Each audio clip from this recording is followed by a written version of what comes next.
Immerse in the profound wisdom of the Shandilya Bhakti Sutras, ancient verses, revered as a pinnacle of devotion and spiritual awareness.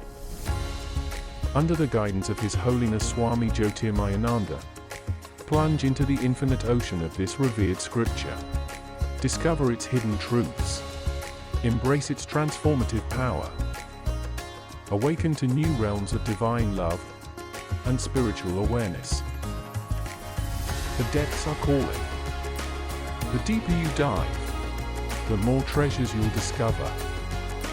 And now, Sri Swami Jyotirmayananda.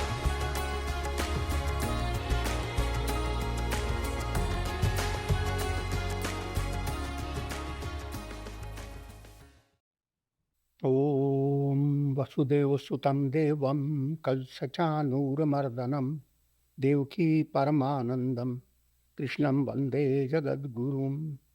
Om. Adorations to Lord Krishna, the preceptor of the universe, destroyer of the forces of darkness, and bestower of immortality.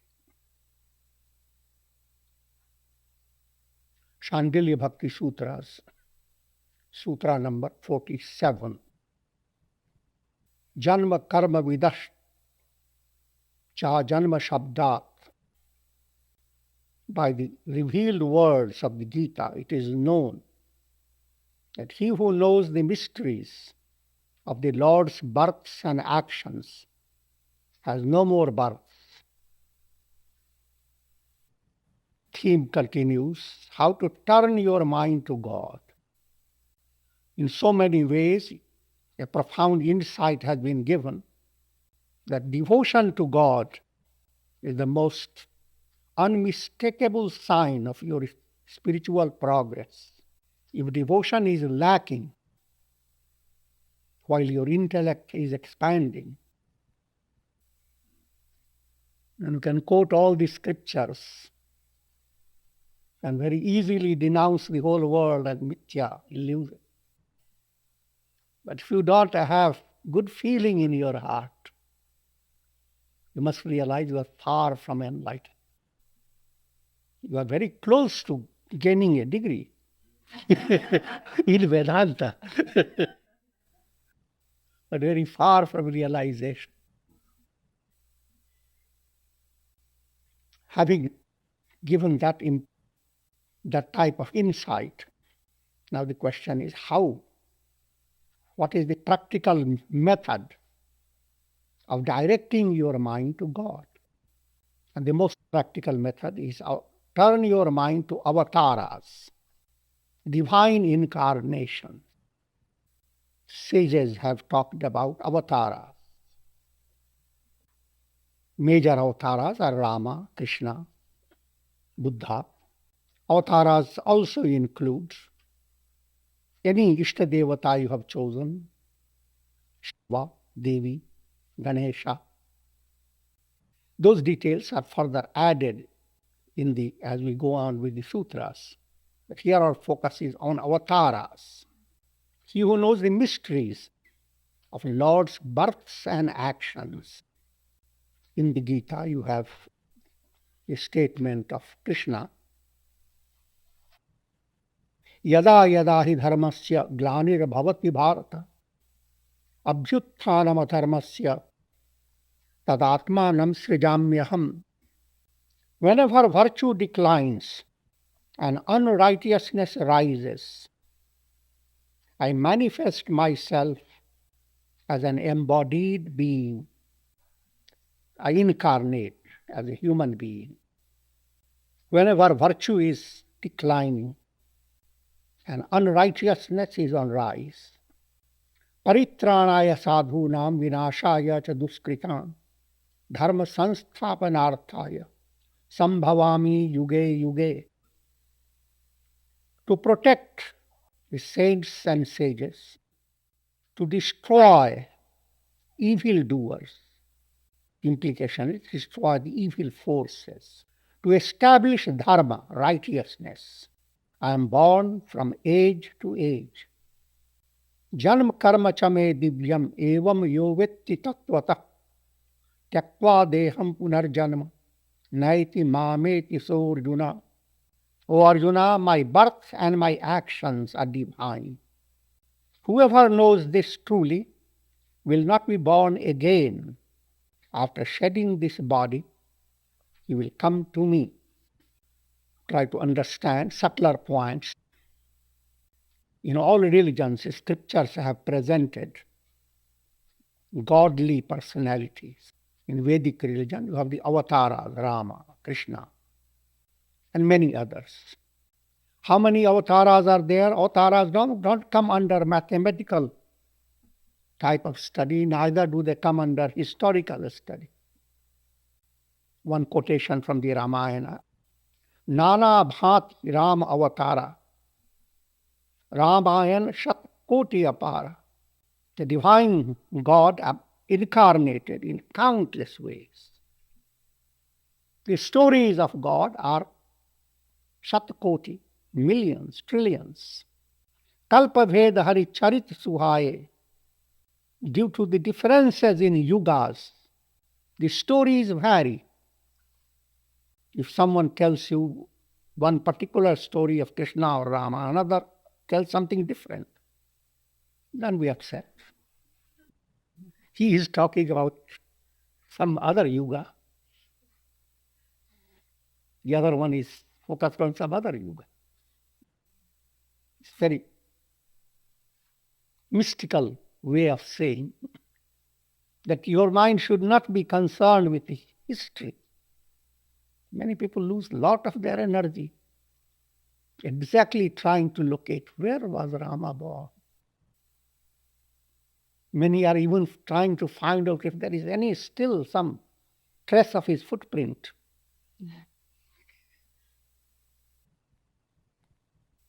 That has its own importance. But if you are devotee of God, your mind has to have a profounder understanding. That in that context, divine birth would imply try to understand the glory of your own soul and discover the amazing spiritual potentiality that is hidden within you. That will give you an insight into the birth of God. Birth is a mystical term. Same way as you say, birth of Christ. You are really celebrating Christmas as birth of Christ. And little of the Christ has to enter your heart. You should become the Christmas, what called Christmas tree. Your virtues shine like bulbs. And then you have celebrated. Same way, if you want to celebrate birth of Rama, birth of Krishna, birth of avatara, that discovery that God is within me, that discovery and aspiration, how to commune with God. Always remember the three levels. Deha buddhyatu dasoham. How to be an instrument in divine hand at the first stage. How to be a slave. God is the master.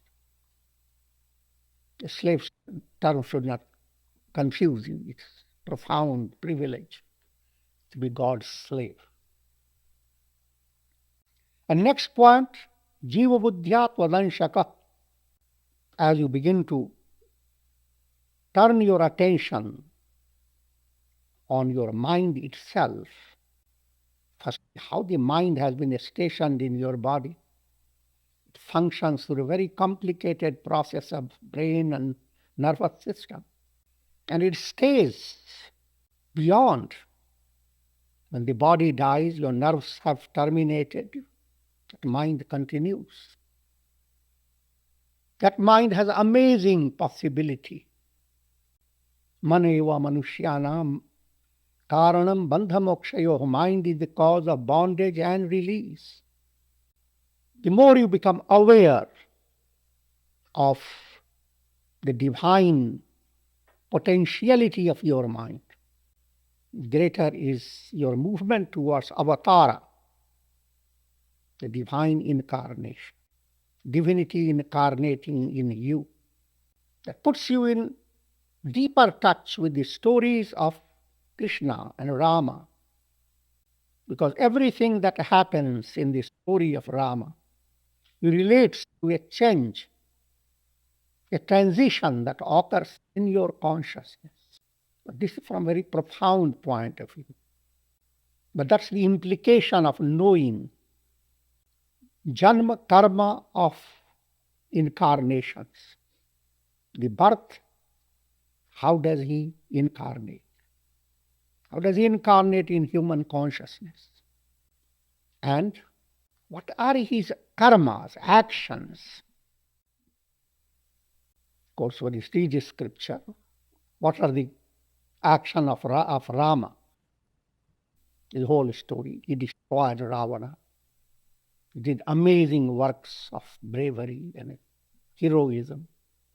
But that karma, that aspect is very little. Your mind has to understand the subtler meaning. Subtler meaning is how to remove, destroy the demoniac forces that operate in human beings, forces of the lower self. How to deal with them. If you are ordinary human being, you deal with undivine forces in an undivine way. Tooth for a tooth. Not very divine. Violence by violence. Humanity doesn't have any other answer. Find someone extremely terroristic, very devilish. People hunt him down, kill him. Then they think, now it's resolved, problem is solved. That is an avatara way of thinking. That way the world will remain hollow. You have to go on always chasing the negative by adopting negative means. People have nothing inspiring to look for. Even while you think that a negative personality has been destroyed, you must realize if your mind has slightest insight into science in a sincere way, how can anything be just destroyed? The soul will come back, haunting your generations. You have removed your problem, but you have created problem for your grandsons and great-grandsons. If there were a person who would have given a great example to convert a negative person into a positive, or pave the way to that type of conversion, then called avatar karya. That's an act of an avatar. And if it happens through you, you are coming closer to avatar. Everyone is potentially instrument of God. If you become fully instrument, avatara operates through you. Therefore, the Guru Brahma, Guru Vishnu, Guru is viewed as a channel. Not only a channel, but Brahma, Vishnu, Shiva. Any divine personality, any spiritual ideal that has impressed on your mind can be viewed as the God. And that's the foundation of practice of japa, the repetition of divine name, or turning your mind to God. You first to choose a mantra. Mantra can be of Rama, Krishna, Shiva, Devi.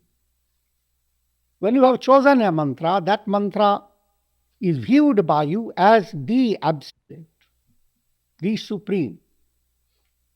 Consider this supreme divinity as a majestic personality, and all the devotees are his children.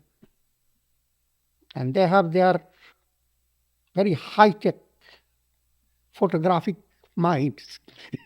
They have taken shots of that divine presence in countless ways. So you have so many poses of the same God. And each one chooses a pose, but doesn't oppose the other pose.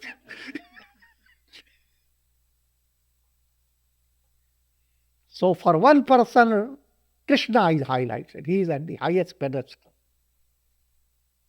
You look down, there is Shiva is there smiling, Krishna, Rama is there, and all other deities are there. Or you choose any, you choose the Divine Mother. Then all other gods and goddesses come down, bowing down. That understanding has to enter deep if you are in a very strong movement. You are moving on the path of bhakti in a profound way. Otherwise, mind remains shallow. I have chosen Krishna, he is better than Rama. I have chosen Shiva because somehow your mind says Shiva does things without going through so many details.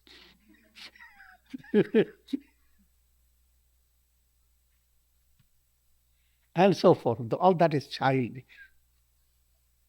God is only one. He is neither mother nor father. It's simple, absolute. All the mantras that have evolved, that are prescribed, they relate to different aspects of that God. And whatever mantra you have chosen, that is the God for you. And all other gods and all other ideals presented by all the religions of the world, they are all implied. You please Rama, you have pleased all. Please Krishna, you have pleased all. Please Christ, and you have pleased all. And you draw inspiration from the stories of Rama, Krishna, Jesus, Buddha. Never view those stories as a historical details, more than history. Because history is limited by people. How do the people interpret things? Avatars and their stories relate to a change that occurs in your consciousness, that relates to your mystic spiritual destiny leading to liberation. Now, coming to a little more practical way of understanding, I'll just cite one little story. In Buddha's time, just to give you an idea of Divya Karma, divine action. Once Buddha entered into a satsanga hall, and generally that's what happens. People are chattering, chit-chatting, but in one area, some of his disciples were using strong words. It's coming into a kind of a conflict. And Buddha asked, what has happened? They presented to Buddha the story of how someone was hurting somebody and how to revenge on that person. Buddha said, never think of revenging. He gave a story. There was a great king, Brahmadatta, great in the sense of affluence. And he wanted to be a greater king. So he attacked a neighboring state ruled by Dirgheti and defeated Dirgheti. There was a king there. That king was a great king, gentle and righteous. But here is a process of becoming a monarch. So Brahmadatta overpowered Dirgheti Virgeti ran along with his queen. Both of them hid themselves in a barber's shop or barber's house. And Brahmadatta became a ruler. But in his mind, there was always a little thorn that the king has escaped. He doesn't know what Shadayantra he is doing, what conspiracy he is creating. But to his delight, the barbers don't have so much capacity to hold secret.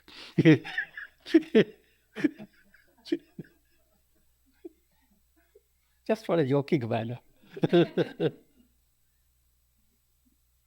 A barber tells the king, do you know that enemy of yours is right there in my house?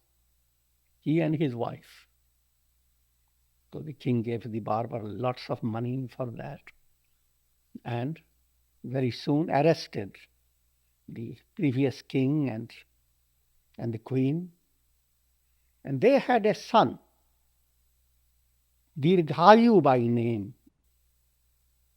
And the son was away, he was a young man. King didn't know that, and Brahmadatta didn't know that. So Brahmadatta simply considered these two as his enemy and the thorn, the king and queen. So they were arrested, they were taken to be executed. On the way, so many people had gathered, and the son, Dirghayu, was among them. He knew what was going on, so he didn't want to come out in the open. And parents also knew. They looked at the son, and they gave a secret message to the son. The message was, "O my son, do not look long, do not look short. Hatred is not appeased by hatred. It's appeased by non-hatred or love." Dirghayu heard that and kept that statement in his mind. And then, of course, these parents were taken, they were executed.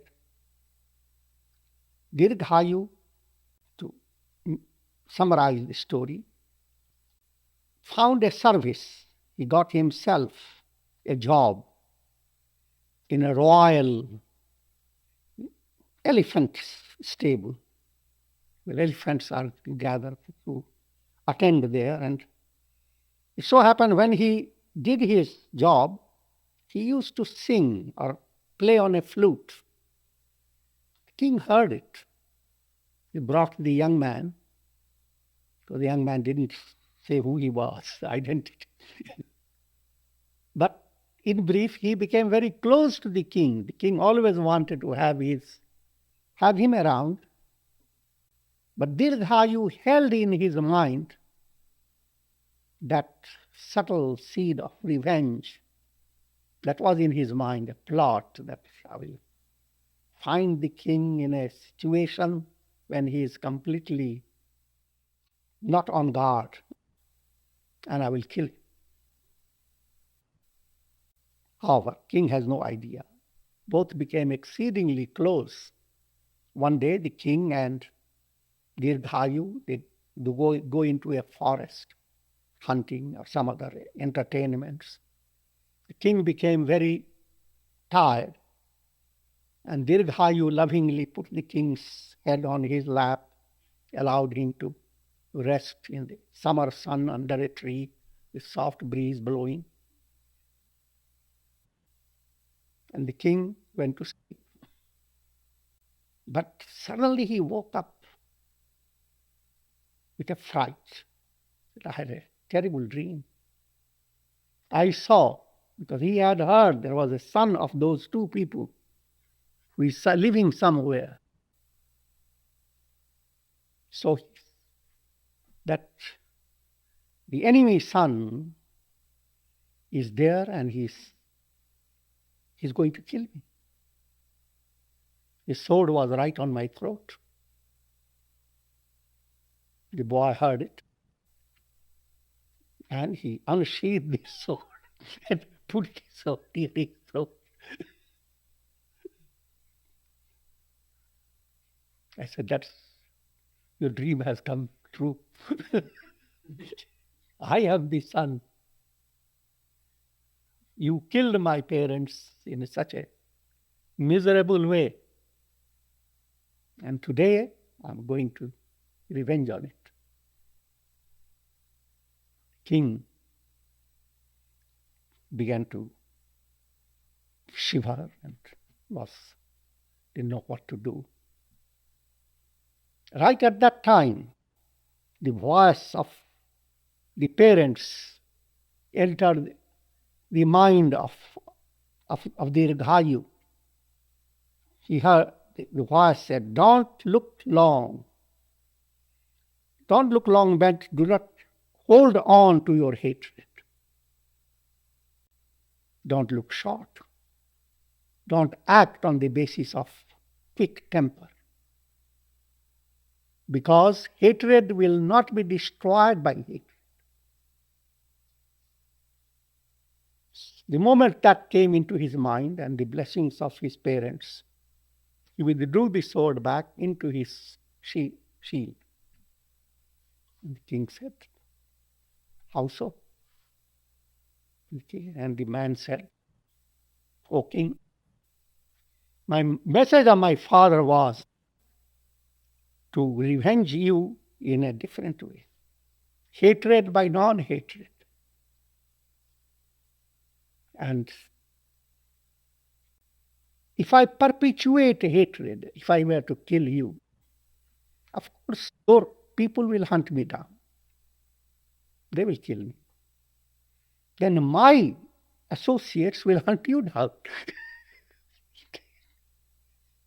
The chain will continue endlessly. But, O king, be my friend. Whatever your actions, I am opening my heart with profound love." And the king was exceedingly touched. They became great friends, not just friends. The king returned the kingdom to the young man, also had the young man marry his daughter, all the details. And Buddha, having told the story, said, "Look, the way this tension and stress was treated, that's the avatara way. Handling problems at home, in society, with people, with avatara vision, then you are moving towards God. But if your vision is Duryodhana's vision, Ravana's vision, Kumbhakarna's vision,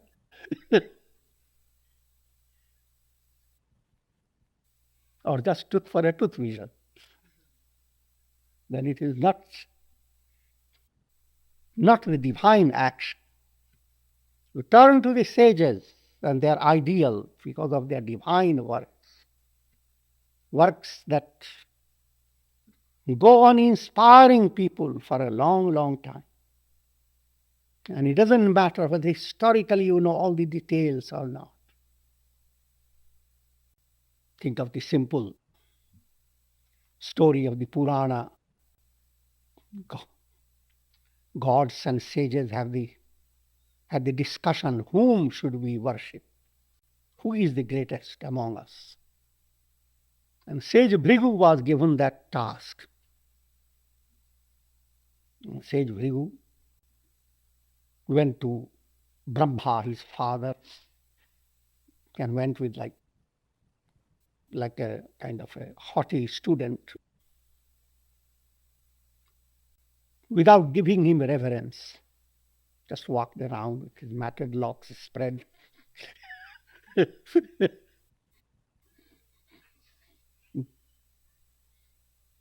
looks at the mother, smiles, and father doesn't want to look at it. Immediately Brahma looked at his Kamandalu, wanted to put a few drops of water and cursing. Saraswati Devi stopped. Then he goes to do the same thing with Shiva. Shiva looked at his trident. And Parvati Devi stopped. And Bhrigu goes to Vishnu Loka, Lord Vishnu. Lord Vishnu pretended to be in sleep.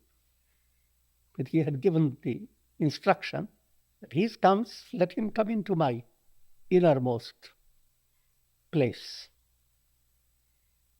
And Bhrigu came there, and he became so disappointed. He could do something to people like Brahma, to Shiva. How can you irritate a sleeping person?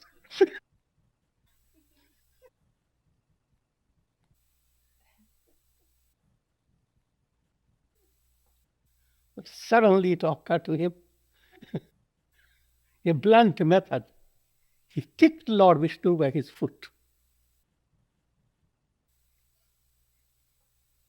And to him there was a sense of, I'm going to gain victory.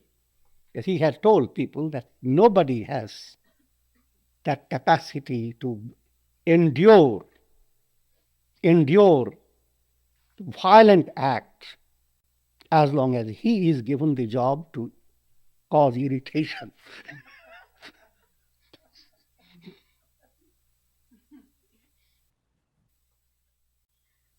Suddenly, Lord Vishnu wakes up, not with any irritation, saying, why did you wake me up? Nothing of the sort.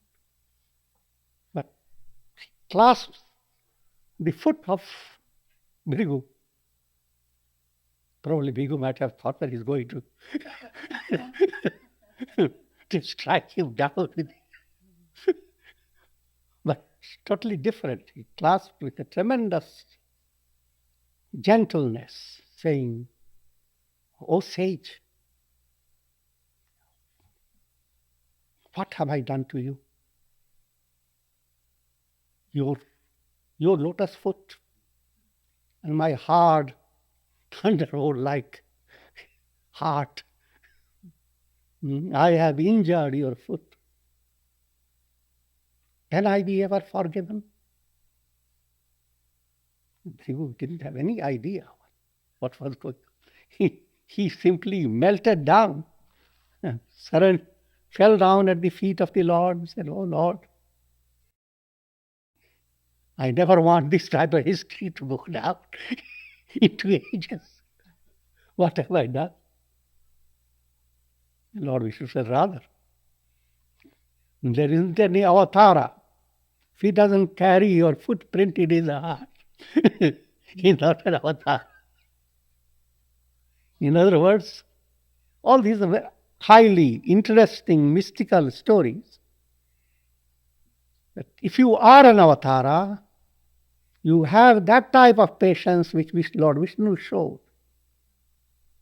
Even in the most difficult type of confrontation, provocation, even in that state, not to lose the divine tenderness that is inherent in your soul.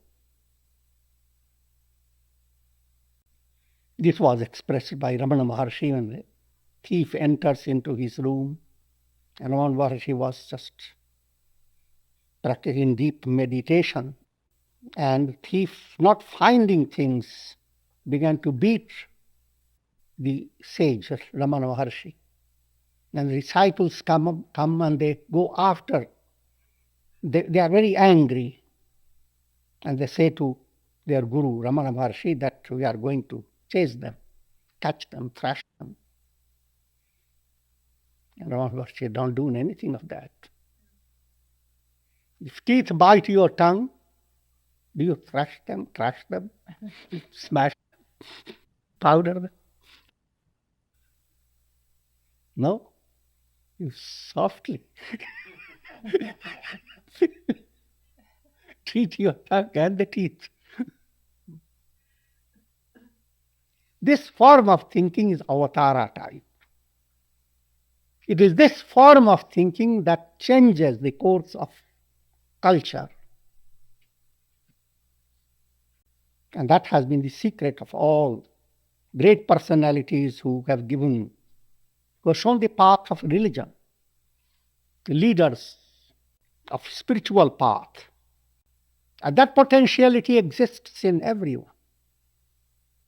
There isn't a person who doesn't have it. Only it's limited. Everyone, every mother has that tenderness, but only to her child. Even if her child were to go somewhere else and come back with a totally different dress, things will not be the same. You may oppose this view.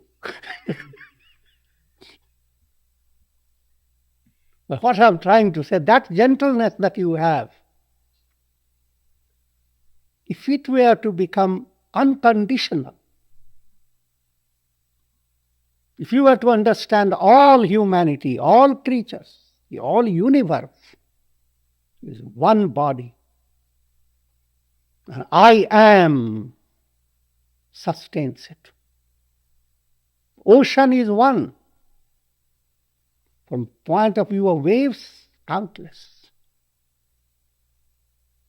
If you were to understand that, similarly, screen is one, but countless stories are created by projections.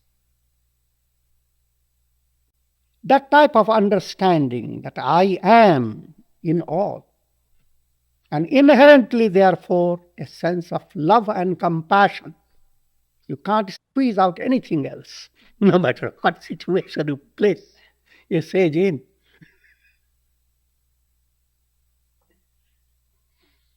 If that becomes your goal, now you are moving towards God, and God is moving towards you, running after you.